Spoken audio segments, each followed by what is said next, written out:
Welcome, everybody, and I'm so happy to be part of this today. It's really exciting to be able to talk with different teachers around the state. We all have some of the same issues with our one-room schoolhouses, and so it'll be wonderful to be able to share some information today. We'll start introducing some of our people now. Astrid Leiden, are you here? I am here. Welcome, everybody. This is Astrid Leiden from the Department of Education. I'm excited to be chatting with you all today about promising practices in one-room schoolhouses. As I said earlier, I am going to be your tech support today. So if you are having any difficulty with the GoToTraining platform, please go ahead and chat to me directly, and you can do that by going down to the chat box, which is at the bottom of your control panel, and selecting my name from the drop-down menu. You can chat to me directly. Otherwise, if you have questions or would like to share ideas throughout the webinar, there are two ways to do that. One is to select all audience and chat your ideas or questions into the chat box, and we'll be taking those questions and comments throughout the webinar. Or the other thing you can do, if you go to the top left-hand section of your control panel, you'll see an icon that looks like a hand. You can click on that, and that will raise your virtual hand, and we can unmute you so that you can share your comment or question orally, and we would encourage you to do that if you've got something longer that you'd like to share. So thanks very much, everyone, and get in touch with me if you need any support. Thank you, Astrid. And Patsy, once again, thank you for being here today. Yeah, my pleasure. Thanks for taking over. Go to the next slide. Yeah, go ahead. Yes, and Marisa Giesler will be our special guest today, and she's going to be talking about the Schoology platform, our group, for our group. And Marisa I should say I teach for West ABE, and Marisa is at Hamlin, of course. And Marisa, would you like to take over now? Should I give you the screen?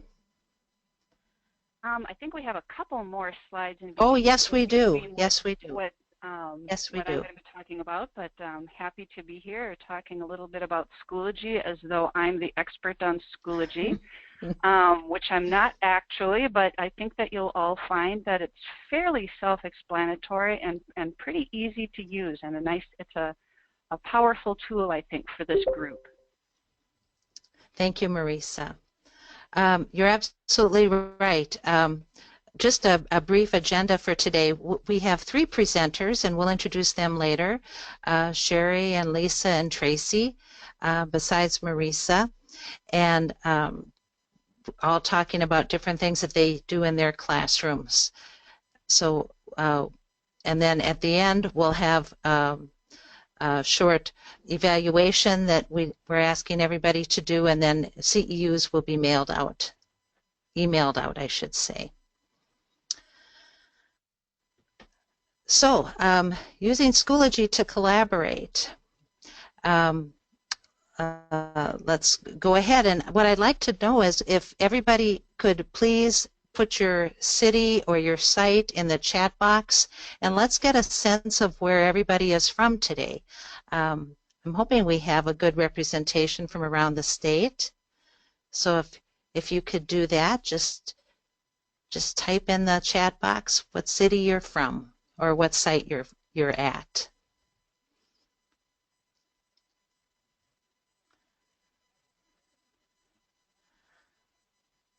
Oh, I see Virginia, Fergus Falls, West ABE, Lindstrom, Elk River, Tri-County Corrections, Hutchinson, Florida. Wonderful. From all over the state. Grand Forks, thank you so much. Go ahead and keep typing those in.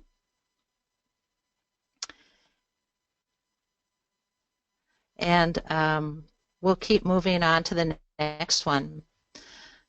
while you're finishing typing those in, I'm asking if have you joined the One Room Schoolhouse yet on Schoology? If you're, first of all, you have to register to be a member of Schoology, but then you can join our One Room Schoolhouse group. And could you please raise your hand if you've already done that, if you're already a member of the Schoology group? Ah, I see some people have raised their hands. How many have we?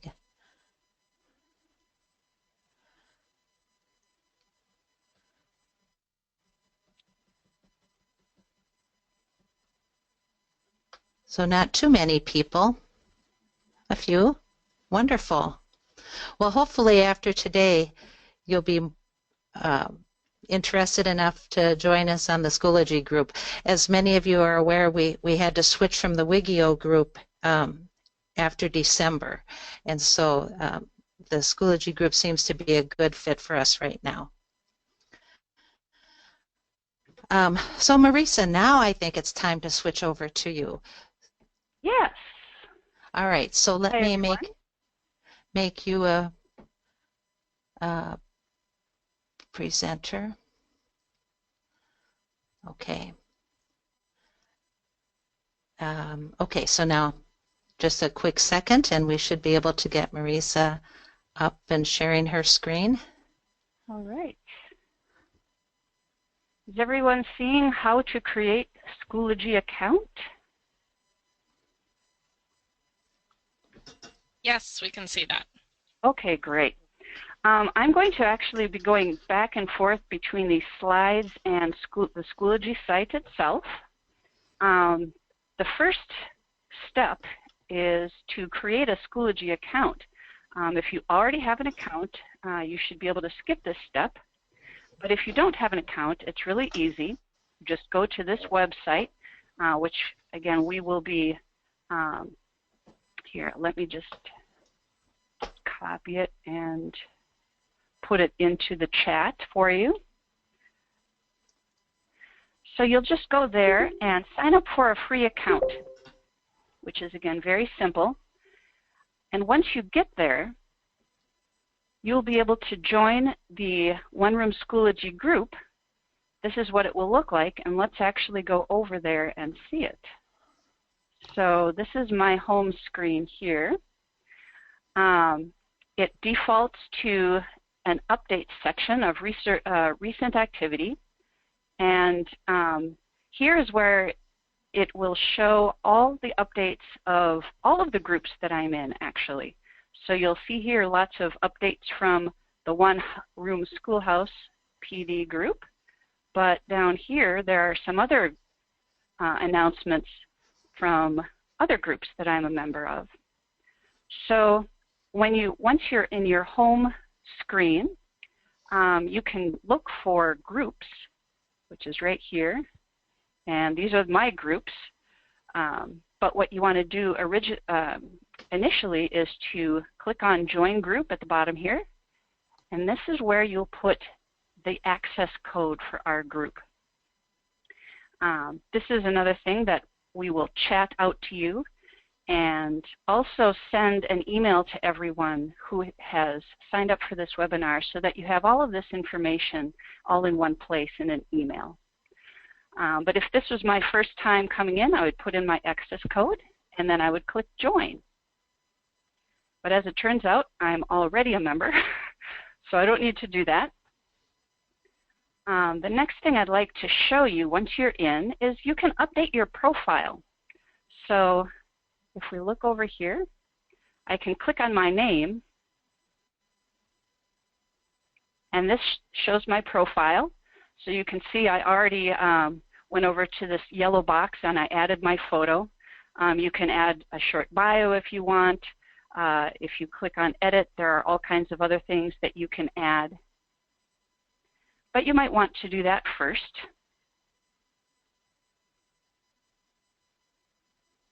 Now, as for posting, you can do some things directly from your home page. If we go back here to my home page, again, here's the update section. So if I would like to post something, I'll just click up here on Update. I'll post in my update. And notice that right under this box, there are a few icons. So if you want, you can add a file. You can add a URL, a link to a website. Or you could also post a resource. We'll be talking about resources in just a few minutes. That's a group of resources that have been specifically uploaded to our group, and you can share them this way. Now when you want to post to the group, notice here it says Post To. So in order to post specifically to the One Room Schoolhouse group, I'm going to click on Browse. It's just this little icon here. And I'll choose One Room Schoolhouse. And then click Select. So now I have One Room Schoolhouse PD. It shows up, so I know that I chose the correct one. Maybe I'll choose to add a file or whatever, an update, and then I'll click Post. So pretty easy, pretty easy. And here's the explanation of that. Another thing that you can reach from this home page are the resources that I was talking about. So I'm going to just click the little X here, change my mind about posting. Up above, you see resources here on the right-hand side. So I can go to Group, and I can choose One Room Schoolhouse PD. And here you can see a rainbow array of folders that we have added. These are all materials that used to be posted on the Wigio, which we've taken and posted here. You'll see a couple of links as well. So this is a section that these resources were specifically added to this section so that people can refer back to them. Now, those things you could do from the main screen, but you might, or your home page, but you might feel that it's easier to just go straight into the One Room Schoolhouse group page first off. So let's do that instead.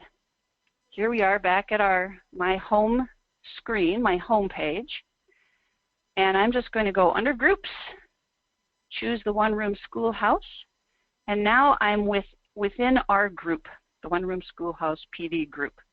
So as you can see here, I can do the same thing. I can type something in, I can attach a file or a link or one of those resources that we just saw and post it here. I don't have to choose One Room Schoolhouse because I'm already in that group.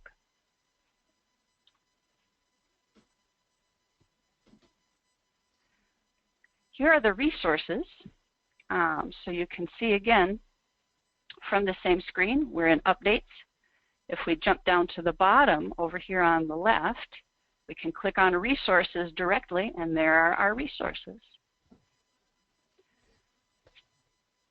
Another one of these tabs on the left here that you'll see is Discussions. Discussions, the group will want to decide how you want to use these, but this is kind of a nice thing. If you have an idea, you want to have a discussion about a particular topic, instead of just posting it in the Update section so that it is added to that long feed, you can add a discussion about a specific topic. So if I just want to do a test, oh look, I've already done this, a test discussion, you can put in a description of what this discussion is if you want, and then just hit Create. So now here's my test discussion. If I want to make a comment to that, click on that, and it looks just like all of the other commenting that we've been doing. So again, a nice feature if you want to have a specific discussion about certain items, certain topics. Let's go back then. This shows you again where that is.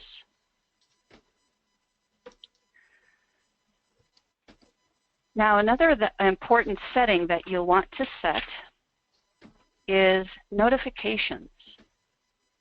I'm going to get back by using the these are called breadcrumbs up at the top here. Note that we're in discussions. I'm just going to go right back to One Room Schoolhouse PD. So now we're on the main page for One Room Schoolhouse.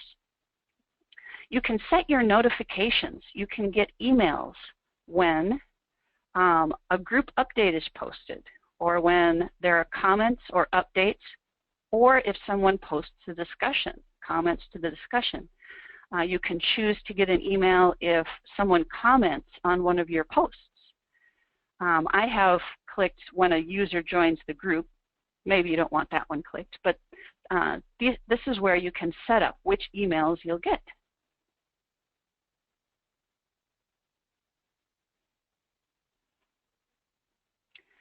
One of the last features I can show you is connections. You can make specific connections with people. So if we go back over here to the left-hand side where we had the updates and the resources and the discussions, if we click on members, we'll see that there are 35 members of the group so far, of the Schoology group. And if you see a little person, this means that you can add a connection. Connections simply allow you to message someone privately as opposed to just posting something in updates. So if I would like to connect with Cherie, I just click on that, and you'll see up here a request to connect has been sent to Cherie. So then she can choose to connect or not. If you're seeing a bunch of people here that don't have that little icon, that might be because of how those folks have their privacy settings set up. So if you're interested in checking out your privacy settings, you can go up here next to your user profile name, click on that little arrow there, and we're going to go to account settings. And you'll notice here you can actually get to your notifications this way. Here's my account settings. Make sure that I'm in the right time zone. And here's the privacy settings. If you're not seeing that you're able to connect with somebody, it might be that they have their messaging set to only their school or only connections or no one. So I've got mine set on Schoology users, so anyone on Schoology can message me.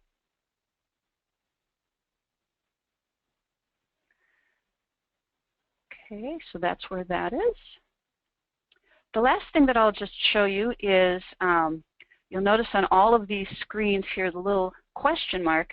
That will take you to the Help Center. And I have to warn you, I have found the Help Center to be a little labyrinthine and sometimes a little circuitous and difficult to find things, but you can type in a search item, you can check out the frequently asked questions, so that is a resource for you.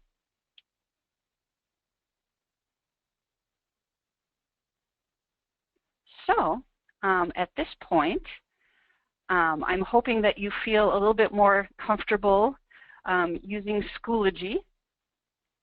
And I'm going to kick this back over to Pam. And we'll have you ask any questions that you might have. Just type those right into the chat box, if you will.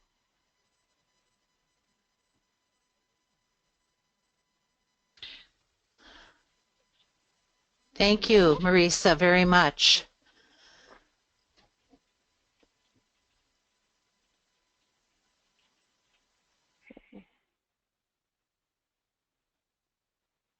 Yeah, it looks like it's Jill is saying that the messaging is locked for me. And the thing about the Schoology is that if you're a part of a larger organization, a school, there may be settings that you don't have control over. That was one thing that we found. I actually meant to mention this before. When you're creating your Schoology account, we have found that some folks who already have a Schoology account and tried to just join our group, they weren't allowed to do that. And it's probably because of the account settings, the permission settings that are enforced by certain schools. So don't get too frustrated. I think the best solution that we found was to have people just sign up for a new Schoology account with a different email so that they could join into the One Room Schoolhouse group without any problem. And I haven't found anything on the Schoology site or heard from any Schoology support people on other solutions to that particular question. Thank you, Marisa. Sure. We also have people asking about the access code to join. I've just typed that into the chat box, and that is also in the PowerPoint slides, which we'll be sharing with you at the end of this presentation. Oh, good. And Astrid, would you please give a little background on the One Room Schoolhouse group? Yes, absolutely. So for those of you who are joining us more recently, we just wanted to give you a little background on the history of this One Room Schoolhouse group. We formed a group a couple of years ago in response to the many requests for assistance that we were getting from teachers and managers working in One Room Schoolhouse settings around the state, facing some unique challenges and often, as many of you may do, working in more isolated settings and looking for opportunities to connect with others who were working in similar contexts. So this group started a couple of years ago at Summer Institute. We had a presentation where we brought together panelists from One Room Schoolhouse settings around the state to share some of the things that were working in their classrooms. And at that meeting, we also generated a list of topics and challenges that people were facing, some common challenges. And we kicked off a virtual community using a platform called Wigio, which was similar to the Schoology platform that Marisa just gave you a tour of. And we've been communicating for the past year and a half via that tool, sharing ideas, asking questions, and it's really been a way to bring together people from all around the state who are facing similar challenges and can share ideas that are working in their settings. So recently, the Wigio platform was undergoing some changes, and we decided to move to Schoology, which is a platform that a number of teachers are using in their classrooms with their learners. And so we thought this would be a good platform for people to get familiar with and potentially use for other purposes as well. So we've continued this work with a session every year at Summer Institute. Last winter, we had a webinar where one of our participants who's here today, Kristen Knutson, shared strategies that she uses in her classroom, and she was our previous Wigio facilitator. And this year, Pam Dane has taken on that role as a facilitator of our online community. So we're really excited to have all of you here. I know when Pam asked for a show of hands, there were a number of people who haven't been involved in the online community yet. So I'd really encourage you after the webinar, not right now, because you don't want to miss the great things that our panelists have to share, but after the webinar, to go ahead and join the group, get on. This is a place where if you're stuck and you've got questions about how other people are approaching certain challenges, you can ask for support, and where you can share things that are working in your settings. So thank you all for being part of this community. I'll turn it back to you, Pam. Thank you. Thank you very much. Cherie, Cherie Bruins from Hutchinson is our next presenter. Cherie, are you with us? Yes, I am. Live? Oh, very good. I'll let you take over with the microphone then. Whoops, we'll go back one. Welcome, everybody. Pam, you can go ahead and move to the next slide, please. For my little 5 to 10 minute part today, I want to talk with you a little bit about social media and give you some tips and tricks for using social media as a tool to promote and market your ABE program. As you can see, the question that we're asking is, do you currently use social media as a marketing tool? I'm going to be focusing on Facebook today. If so, if you could just chat out and let us know what you're using, that would be great. And For me, Facebook has been one of the most effective marketing tools for the Hutchinson ABE program. My posts on Facebook have been bringing in more response and actual students walking in my door than ads in newspapers, radio, and some of the more traditional advertising approaches. So today I'm going to assume you know a little bit about Facebook, and I just want to share some strategies that you can use to drive more people to your program. Next. So the first thing I want to talk about is whether you would want to create a group in Facebook or a page. There's a difference between the two, and for Hutchinson ABE, I decided to go with a page. Groups are for small group communications, more of a sharing of ideas among the members. The groups can be closed, they can be private, but I wanted a little more control. So I chose to do a page. A page is designed more for businesses and organizations, and it's a public presence on Facebook. Those are always public settings. So with a page, the owner does control the content. When you create your page, you're going to want to be sure to complete the About section. I know that my slides are kind of hard to see, but if you look on the left side of the page, in that About section, you can add location hours, services that you offer, really just about any information you want to give about your program. I have found that anytime I post a photo, with permission from students and a release, of course, they add interest, and it drives many, many more people to the page. So anytime you can use a photo, I would strongly suggest that. I've also asked students to leave a review for my program, and that also drives people to the page.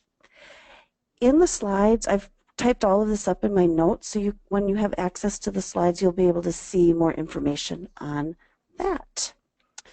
Next slide, please. Now I want to talk about how you can be more likable. I'm going to warn you, I'm using the word like a lot on this slide. You're going to get sick of it. The first thing to do, of course, is to invite your own personal contacts to like your page. The more people that like your page, the better. Another strategy is to actually invite the people who have clicked like on one of your posts to actually go ahead and like your page. So I try to check my likes for every post and invite those people to like my Hutchinson ABE page. So as you're looking at the screen, I posted something in early January about New Year, New You, and the arrow is indicating that 6 people like this post. Next slide. When I click on that blue 6, I can see who's actually liked my page. So once I've seen these 6 people, I can go through and see that Brad and Kimberly and Gail and Hutch ABE, I like myself apparently, already like the Hutchinson ABE page. But for the other 2 people at the bottom, I can click on an invite button and invite them to our page. I really get a lot of people, usually 2 or 3 likes, come through this way every week. I try to post something at least once a week on Facebook. So when you invite people to like your page, it'll show up as a notification to them. And just remember, the more likes equals more views. If you have any questions as we go ahead and type them in the chat box. Next, please. Another tool that I didn't know about right away were the insights. Across the top of your page, you will see an Insights tab. And there's just a lot of information that can be used from your insights. Do spend some time exploring the options in this area. I especially like post engagements. So as you look down, you can see I have 322 post engagements for that previous month or whatever. But go ahead and go to the next slide, please. When I click on post engagements, it gives me all this interesting data. I don't know if you get as excited about that kind of stuff as I do, but I thought this was so interesting. I can see a little informational graphic about the times that most of my users are online, and I think typical of most Facebook activity, it's going to happen in those evening hours. So this post engagements is showing when my people are most active online. So from this handy little graph, I can see that my posts are getting the most views between about 7 p.m. and 9:30. So now that I know that the evening hours have the most traffic, I schedule my posts to maximize their reach. Next slide. So timing is everything. I tend to write my posts during normal working hours, but will schedule them to be published during Facebook's busier evening hours. So to schedule your posts, you write your content and upload any files or photos that you want. And then you'll look, and next to the word publish, there's a little drop-down arrow to the right. If you click on that and choose the word schedule, it'll open up options for you to decide when you want your posts to be published. You can schedule your postings way in advance this way if desired. Next slide.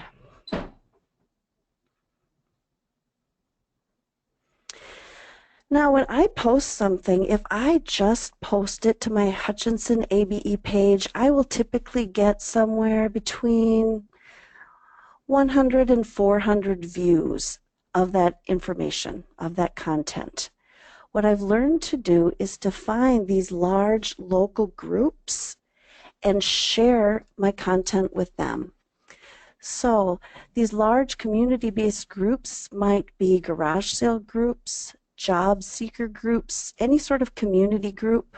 So my biggest local group is called Real Life in Hutchinson, and that one has over 21,000 members. When I post and share, I share with about 5 different groups. And when I share, it boosts my posts to well over 2,000 views. So it really makes a difference when I do that.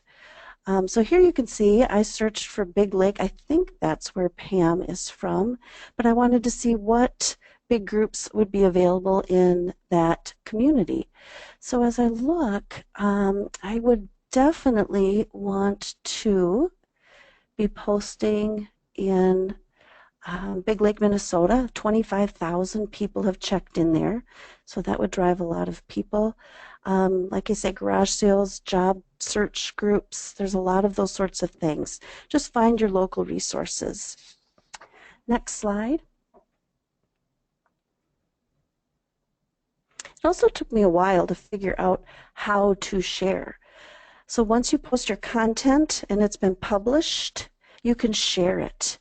If you are going back to that previous information about scheduling your posts, you can't share until after the post has been published. So once it's been published, then go ahead and share it. You're going to click on the share button, which seems kind of obvious, and then slide down, and there's a little pop-up box. You need to click on share again in the box that appears below the post. So after you click on share, you'll see in the photo I have on the right side of the screen, you'll see the options in the screenshot to the right. So again, you might have 4 to 5 different groups that you want to share your posts with. Unfortunately, you will need to go through these steps for each and every group that you want to share with, but it's worth it. It really maximizes the coverage. And that's about it on Facebook for today. My last slide is just about Remind. Maybe everybody else knows about this, but I just heard about it and I think it's so great. It is a school communication tool, and I am having my students sign up through text or email, and it's just a great way to rapidly communicate via text messaging with students. If I'm using it specifically for weather-related content or cancellations, and so it's just a nice way to let people know what's going on in your program. Bad weather, it happens in Minnesota, right? Well, that is it for my portion. If you have any questions, Feel free to chat them. Yeah, so go ahead and chat any questions that you have for Cherie. She shared some excellent tools. I know that many programs around the state are struggling with low student numbers, and many of you in one-room schoolhouse settings are in charge of many things, including student recruitment. So hopefully you'll be able to use some of these. So go ahead and chat in the chat box, or if you'd like to raise your hand, I can unmute you and you can share your question or idea over the microphone.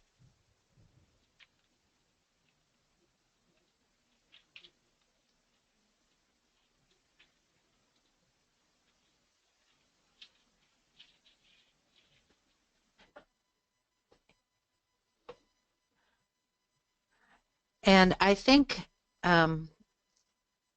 they can always ask questions directly via email, but even better would be to go to the Schoology page. If they don't think of something now, they can go to the Schoology page after they join the group and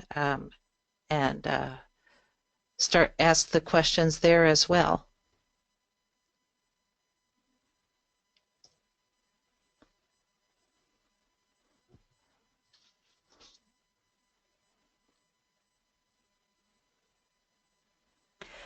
Well, if there aren't any questions, I think my contact information is on the next slide. And feel free to contact me directly, and I would be happy to answer any questions you might have. Thanks, everyone. Thank you very much, Cherie. So Cherie's content, and again, that'll be on the slides. You can have access to this after the presentation today, and also on the Schoology page. So our next presenter is Lisa Simons from Faribault. Lisa, is your mic on and you're ready? I hope so. Great, great. I will pass it over to you. Sounds good.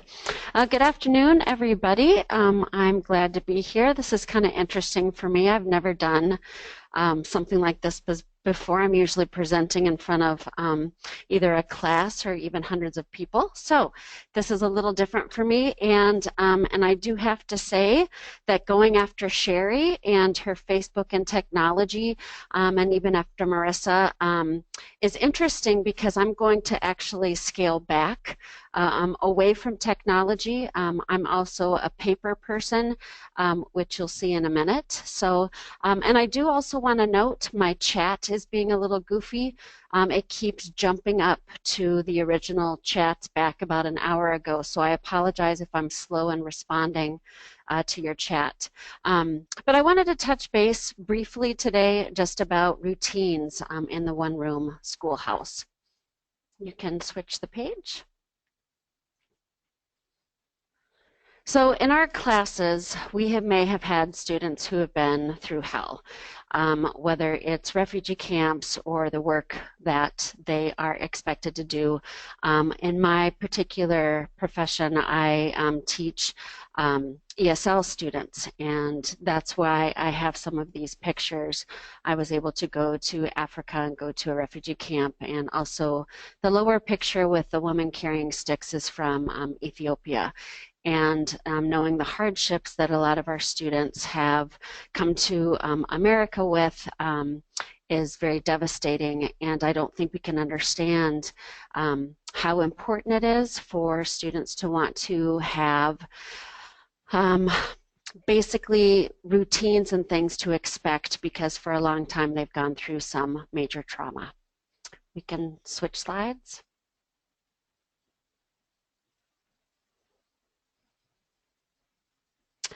So the bottom picture is also from the refugee camp in terms of classrooms, but whether if you teach adults in GED or we have a bridge program here in Faribault, you have the students who have been incarcerated, and you've also had homeless, whether it's low literacy or abuse, or we all know the gamut of situations that our students come to us with. And again, I can't emphasize enough how important routines are. So the next slide will show you some of my routines that I use in my classroom. Even the smallest of routines provide structure, positive expectations, and the sense of safety, even for those used to a classroom environment. Routines may also help the teacher stay organized and focused, and I, for one, am talking about myself. It is nice to have those routines. Whether it's the clean or tidy classroom, I also have the newspapers as soon as the students walk in that have the current events. You can switch slides. So going back again to paper, and it's a sign-in sheet, and so students have to actually practice a lot of skills when looking at this, which at first you might look at this, and for most of us or all of us, we can say, oh, it's just a sign-in sheet. But for our students, they have to practice alphabetizing to find their names. They have to be able to tell time. It's also students learning the soft skills to arrive and leave on time, that the supplies are provided. And this, quite honestly, it doesn't matter what level the learner is at. So when you have all of these different abilities, and even in my ESL 3, I have some very high advanced, and I have some lower level, probably high intermediate. Any of these skills are important for all of us. You can switch slides. So this is what the students see when they come into my classroom. I have a whiteboard, a couple glass, I guess they're glass boards. This is a new facility, so they're now glass boards. The whiteboard has vocabulary words pertaining to the lesson of the day, and you'll see that on the left-hand side, starting with Homo sapien. The students write these down and construct sentences, which they then write on the board to the left for us to go over as a class. The date is written in a complete sentence with teacher notes underneath. For example, I was just gone for the last several days. I was in Colorado visiting my daughter, and so just making a note of last week, Lisa, I will be gone. Again, I'm writing in complete sentences. I'm being a role model for grammar, for making sense, for punctuation, etc. And then the virtue of the week is from the Virtues Project, which Faribault has adopted this year. And we were, at the time, we were on tolerance, which I go over every week, and they fill out a graph for that. And also, we have content objectives and language objectives, which of course includes the academic language. And I think that this kind of more so gets me focused on what I want to get across to the students. But again, the students come in there and they know what they're going to be learning. Yes, this is high intense vocabulary, but it's also going over what does demonstrate mean and what does identify mean, and even vocabulary. But because I'm using that over and over, those words, I think that's also helping the students learn that academic language. You can forward the slide. So what I want to do is invite people at this time to write in any sort of routines that you find are very helpful in your one-room schoolhouse. Anybody have anything to include in the chat? Routines that you do? Again, I'll mention if you have something longer you'd like to explain, please feel free to raise your hand, and I'll unmute you so you can share that way. But would love to hear from everyone in the chat. I know that there are lots of great things happening out there. So almost all my students do a two-part goal setting. They answer 2 questions at the end of class and 2 at the end. Oh, that's fantastic, Kristen. Thanks for sharing. A number or word of the day, fabulous. I just think that our students feel safer, and there's a sense of organization, and there's a sense of I don't know, moving forward. And I just really think that routines are important no matter who's in your classroom. And Karen wrote Math Minutes, Daily Oral Language, awesome. Tracy wrote Money and 10 Words a Week, fabulous.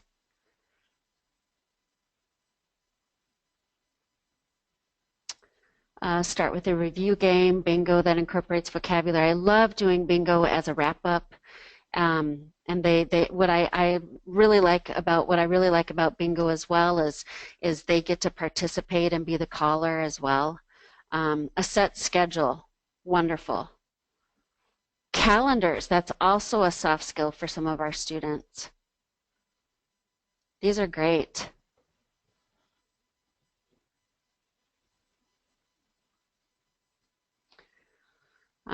Lots of good ideas. Yeah, so thank you everybody for sharing. Thank you for listening. And I will pass it along to Patsy. Thank you very much. Thank you very much, Lisa. I'm hoping that some people will share some of the things they do so that they can give other people ideas. This is great here, but also share it on the Schoology page. Thank you again, Lisa. Tracy, are you mic on and everything ready? I am. Great. Can I Tracy? say, go ahead. Hi. So everybody, Tracy Peterson, and I'm going to pass it over to Tracy then. Hi, I'm Tracy Peterson, and I'm from Warroad.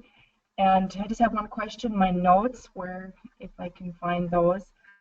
A little about me, I'm a preschool teacher and a special education teacher at training, and I love doing hands-on, incorporating anything hands-on. I think my students enjoy it too.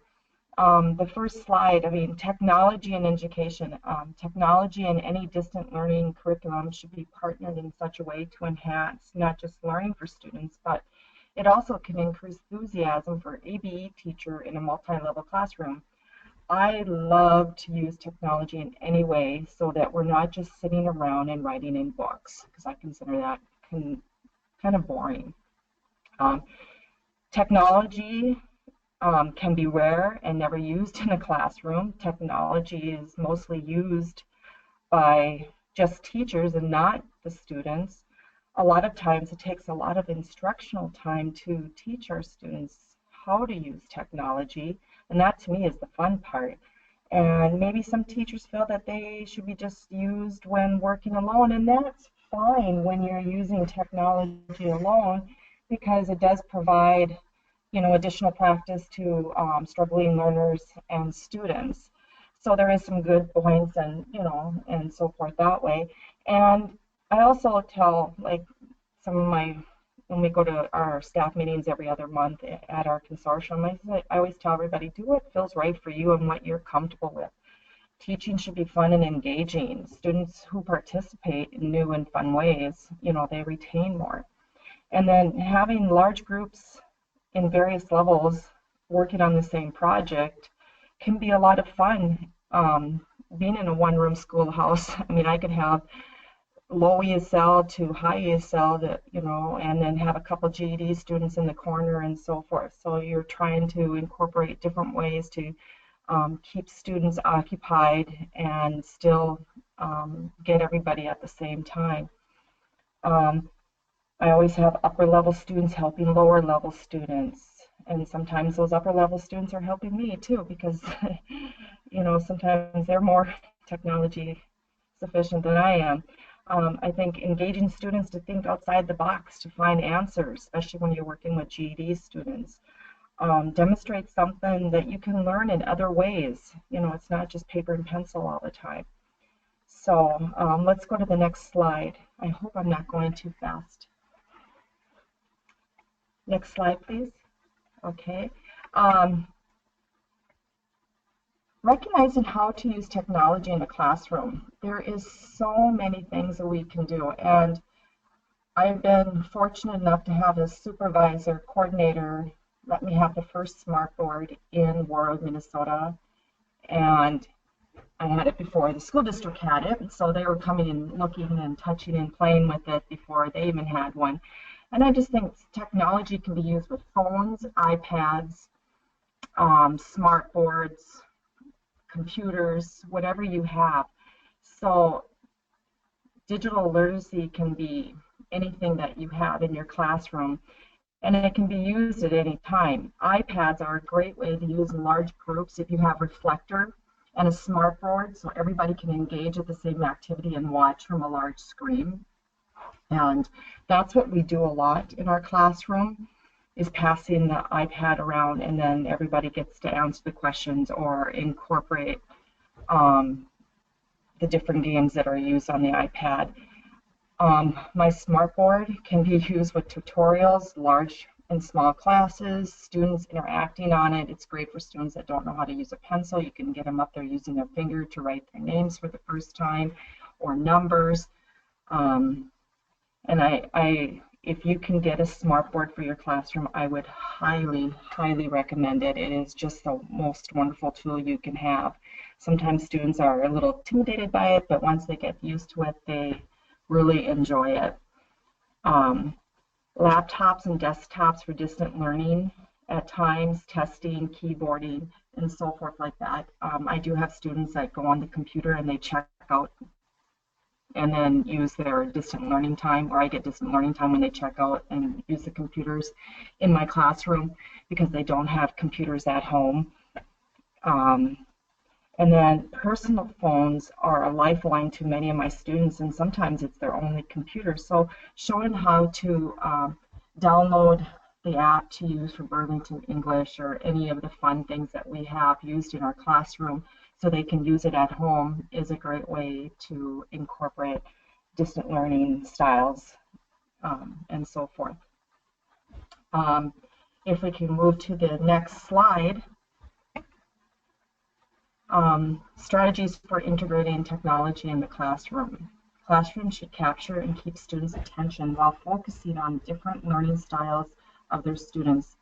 Today, this means utilizing as much technology throughout each subject and learning level. My classroom promotes the use of technology throughout most of my curriculum, and I teach all levels of ABE and ESL, and sometimes at the same time.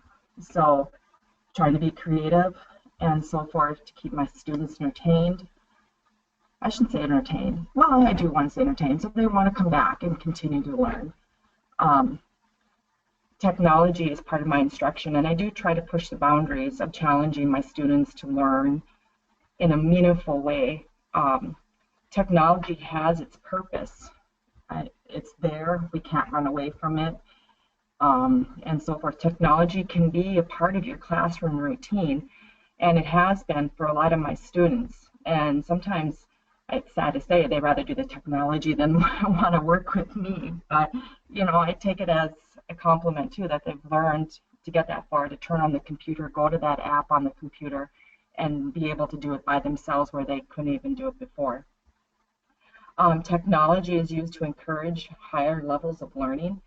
And it's amazing, Khan Academy, you know, sometimes you just can't do some of the stuff in your classroom, so you put them on some of these sites and just kind of show what you can do and learn by watching a video or interact with something else. Technology is used to facilitate activities. We had virtual reality in our classroom for a while, and that was very exciting. The students would put on the goggles, and we talk about positioning. Turn your head to the left. What do you see? Turn your head to the right. What do you see? Now look up. So, you know, you're interacting with them, and they're trying to use their words and explain to you what is going on. And take them to different places, too, was kind of fun. Trying new technology in the classroom is to engage students learning at their own pace with distance learning. Sometimes it is fun when they go on the iPad by themselves, so if they are not understanding, well, if they have a few minutes, let's go do this. You can go here and let's see what we can do. Sometimes it helps them express themselves. We do texting in class. They can text me, and I always have my phone nearby because we're using it for Google Translate or, you know, something in the classroom. So my students don't know anything, they can text me, and I can look at my phone and answer their questions that way, and so forth. Technology is to encourage language skills, which you're doing if you're having them text you. And since we're such a small town, yes, they have my personal phone number. Yes, they do text me, and they do have my email address. And most of my students are upper level students that are ESL do have email, and they can text me at my email and so forth. And that was a big process within itself. You know, you're showing them how to set up an email address, send an email, respond to an email, and so forth like that. Email setting an account is so important, especially now when they're coming into World. We have a huge manufacturing company, Marvin Windows and Doors, and the only way you can pretty much apply is online. So, you know, you have to go online, download the job application, fill it out, send it in, and you're responding to that job application. Teachers, schools respond to their parents and students using email. So it was very important to get a lot of students set up with email. So if they couldn't understand the email, they would bring it in, say, Tracy, what does this mean? You know, what should I do? So we're reading the email together, so I'm helping them. Setting up calendars on their email for appointments, appointments at school, job interviews, doctor appointments. So much can be done using their phone, and then they can use it to keep track of all the different things that are happening in the community. Whether you're teaching ESL, mainstream students, numerous apps and assignments and smartphone features allow users to learn grammar, spelling, punctuation, pronunciation, and other essential learning literacy skills. I'm sorry. So if you want to go to the next slide. Thank you. The next, it'd be great if all of our classrooms could have all this stuff. And I am fortunate to have a lot of these things in my classroom. And if you don't, you do what you can in your classroom. If you have smartphones, use smartphones. If you have iPads, use the iPad. You know, make it fun for everybody. I go in the swap and shops and I buy the Kindle Fires for like 20 bucks and I bring them into my classroom. You can go to the MLC website and talk to Susan. That's where I got the virtual reality at. There's things that you can check out and borrow from there, which I have done. You can check out smartphones, you can check out the virtual reality. I think they have some laptops you can check out for if you want to do a computer class.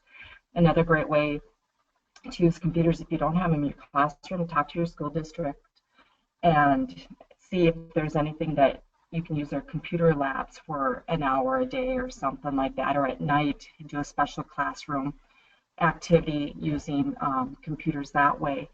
You can always adapt your classroom no matter what with your students and technology. So next slide.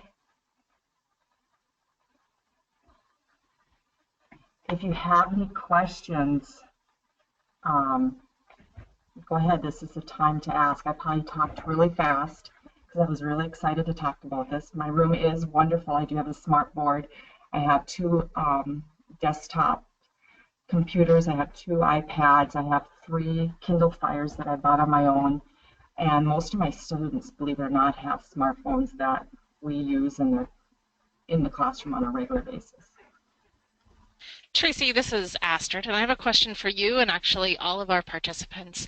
One of the questions that I've heard frequently from people working in really small programs is that they may only have one laptop or one computer that they have access to in the classroom. Mm-hmm. So I'm wondering if you and some of our participants, maybe via the chat, can share what you've done in that situation, how you've found ways to use just that one computer, one iPad successfully and integrating that into your instruction.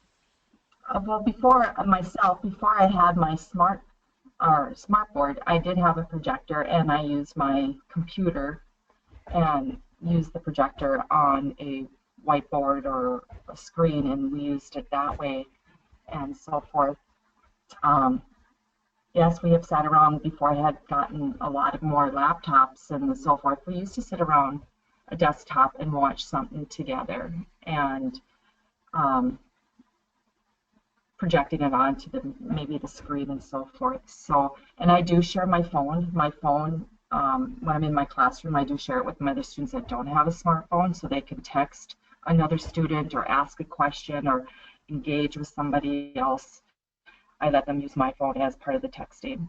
And then one other thing I do that I wanted to share is I have a huge class. I have like 7 students that I have for citizenship, and I have some students from the high school that Skype in or what's it, I can't even think, my mind's blank right now, where they'll call it on the Facebook, and they'll ask the 100 questions and ask them questions, and they're talking to each other that way. So I use technology even with some of my volunteers that can't come to the classroom, but use it that direction. So,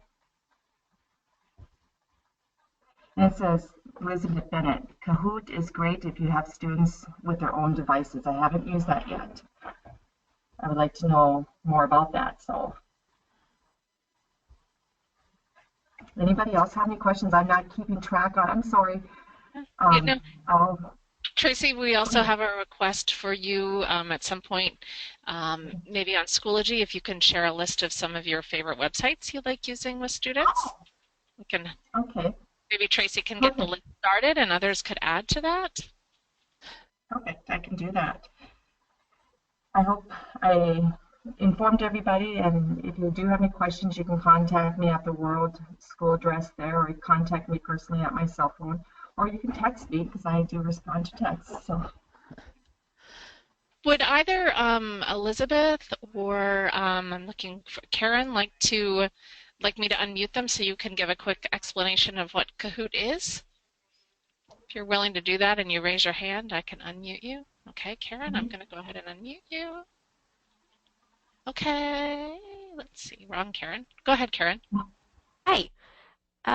So Kahoot is something that I've been recently introduced to, and it's kind of like a game show quiz type thing that students can use their smartphones with.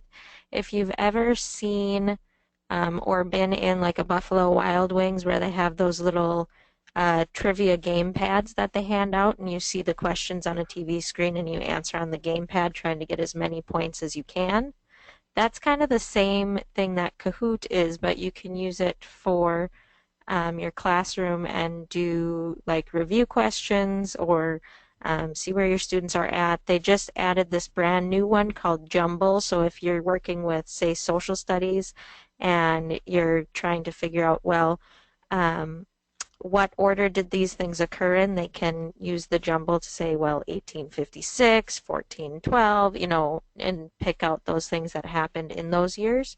So it's kind of a fun way. Our students, we've done it a few times now, but they're always laughing while they're doing it, and they're trying to get the highest score possible. And it's kind of a fun way for students to quote unquote compete with each other and still have fun doing it. Great, Awesome.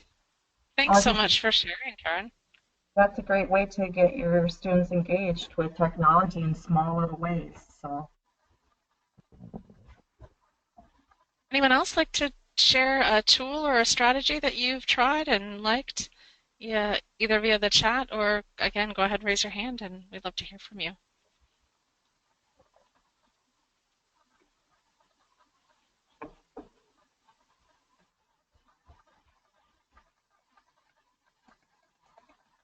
Has anyone heard of Quizlet? Quizlet is something that I've used for spelling words, and that's been actually something that my twins used when they were at school here, and then I started using it because it's more of an individual-based learning where it has like flashcards and it has typing in the word. I always have to set it up where I have to put in what the spelling words are and the definitions, and I'm visual, so I like to try to put in a picture of the spelling word if possible. But it's just really handy with the flashcards, and it speaks, and we use that on the iPad. So Quizlet, that's something else that we use. Perfect. Thanks, Lisa.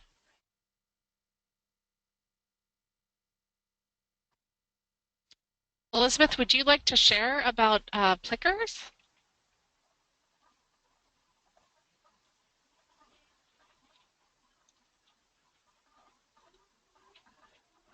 Elizabeth doesn't have a mic. Okay.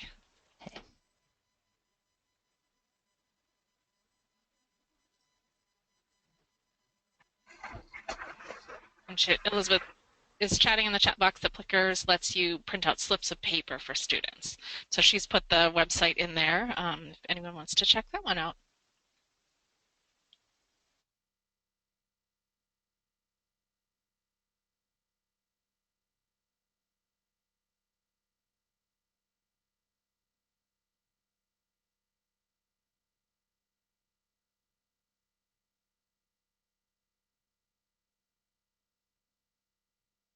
So I'll just read Elizabeth's explanation for those of you who will be listening to the recording. So she said Plickers lets you print out slips of paper for students.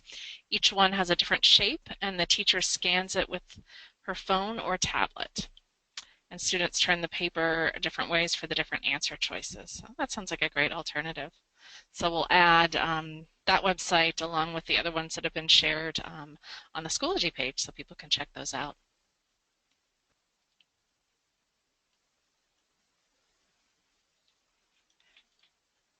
Kristen, I've unmuted you. Do you want to unmute yourself and share? Yeah, so I teach in corrections, so our technology is limited, but one way in which we do use it, which doesn't require the internet, is we were able to work with IT to get the GED item sampler and computer tutorial downloaded. So you do need internet for the download, but once they're there, you wouldn't need internet for the students. And what those are is the item sampler are the practice tests. For students, they're not timed, they're shorter than the test, but it allows them to have a sense of where they're at, and the computer tutorial walks them through the computer skills they'll need for the test. And another thing I do is I do have volunteers record themselves reading stories from my lower level ESL books, like the Sam and Adam stories, and then my students can listen to them during class. So those are just a couple ways you can use technology without the internet that I use. Thank you, Kristen.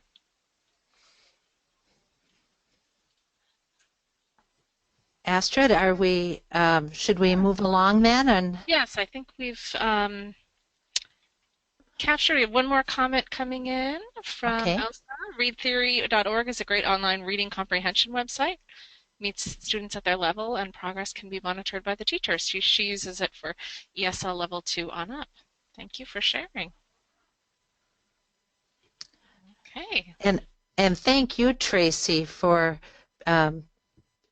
telling us what you're doing today, and it sure brought out a lot of other ideas from other people. So I will continue that in a discussion thread on the Schoology page. That would be wonderful. Thank you. So thank you, Tracy. So again, today, this about wraps up our session today, and we'd ask that you post any other questions or resources on the Schoology page.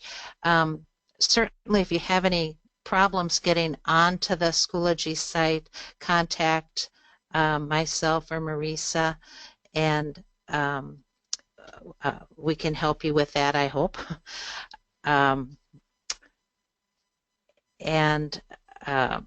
Is there anything else, Astrid, today? Pam, are you going to post the link to the PowerPoint you used today in the chat box for folks to access? Yes, I will. Okay. I will.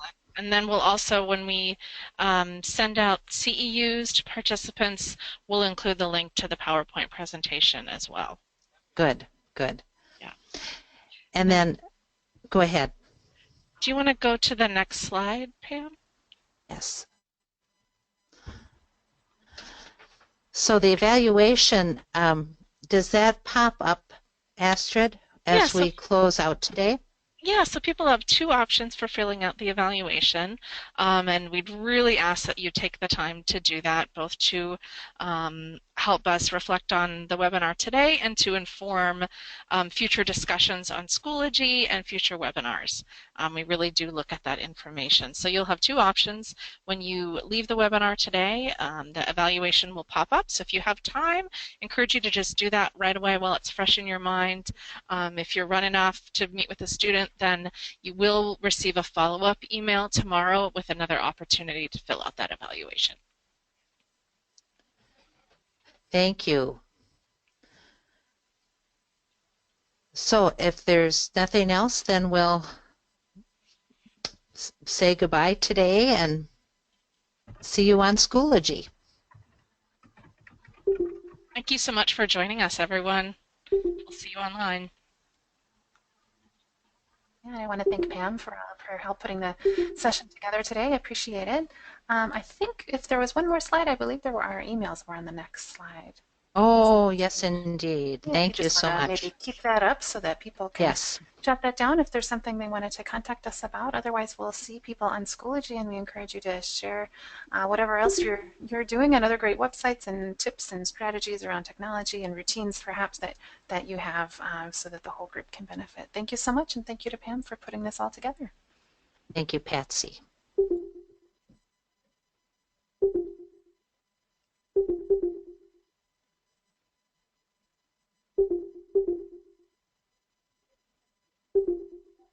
Are we staying on for a bit, as organizers? Should we Or stop we the just recording? Yeah, let's stop the recording. Okay. Here we go. Yeah, if people have just a couple of minutes, let's give folks 2 or 3 minutes to jot down any information and log off, and then we can dismiss our attendees, and if the organizers can stay on for just a minute to debrief, that would be great. Thank you. Okay, perfect.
I think it's just us.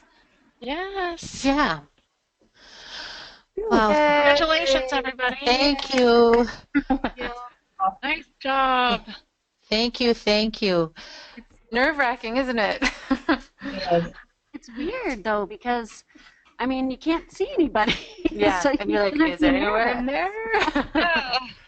Yeah, I think it's always bizarre. Yeah, it's hard not to get that immediate feedback from people that you'd get if they were in front of you. Right. But this is nice. I mean, because when you looked at where people are from and getting people from Grand Forks all the way, here to Faribault, that's just really nice to get all these people, and then you don't have the travel and the hotel and everything else. Exactly. Mm-hmm. Yeah, And it's really cool to have all of that shared and so easily. Yeah, very nice. Yeah. We had pretty good turnout too. It's great to have that many people on a webinar at one time. What was the total? 35? 35.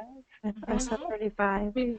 Fewer than registered, but that's normal. So a lot of people register and then stuff comes up or whatever. Yeah. So do we want to send the link? We can send the link of the recording and the PowerPoint maybe to everybody who registered, and then send the CEUs just to those who attended. Yeah. Well, we'll handle the CEUs, Pam. Don't worry about that. Okay. So either I or Marisa can just download the attendee list, and then do you know how to get the list of people who registered, Pam, in GoToTraining? Yes, I was able to see that, so I think I can get the emails from that. I saw who was registered. Yep, so you can grab that list, and at this point, just to let you know, when you go in to find it, it won't be in upcoming trainings, it'll now be in past trainings. You just have to click on a different thing. You'll find it, but just so you know, it's not going to be where it was before because it's over. Okay. And then send them the link of the Google slide presentation, right? Is that what you said? I think that would be great. If you wanted to download it into a PowerPoint or a PDF and send that out, that would be great. I would also suggest posting it to Schoology so that people perhaps learned. So two things, right? The email to everyone who registered, and then Schoology as well. The link to the recording, just like the link to the recording won't be ready quite yet. It takes a little while for me to for that to process, but I can send it to you as soon as it's ready. So let's wait and send those things together. And I think we decided rather than downloading the PowerPoint, like you were saying, Pam, sending the link to the Google presentation so that Cherie's and other people's notes would show up. Right. And if I can send the link, and it won't. I can send it so they can't edit it. It's view only. Right. Yep, that was what I was going to suggest. So if you're comfortable sending the link, that would be the easiest thing. Mm-hmm. Yeah, and then I think to get the registration list, you'll need to go into reports in GoToTraining, and then run a registration report on that training. And if that's confusing at all, I can also, if you'd like, I can just download that Excel file and send it to you. Would that? Okay. Well, let me check. Okay. I can usually find things. It might take me a little bit, but I'll look. Okay, great. So we won't send that out until the recording's ready? Exactly. Just wait for an email from me and I'll send that link along. You could kind of start the email and be ready to hit it once you get it, but will do. But yeah, it just takes a little while for GoToTraining to get its act together and have a link ready. So when it's ready, I will send it your direction. Looks like Cherie had to leave. Cherie, did you go already? She's gone. Okay. All right. Well, we will thank her another way. But thank you, everybody, for participating. I really appreciate it. I want to thank everybody because I think this was new for all of us. Yes. And so I want to thank Astrid and Patsy and Marisa for having our backs. Oh, absolutely. No problem. And it was a great learning experience for me. I know it was a great learning experience. So. And Pam, did you put together the slideshow? Yes. Okay, I really liked that. I mean, I've used Google Docs before, but it was just really handy to have everything there and ready, and I just had to insert my slides.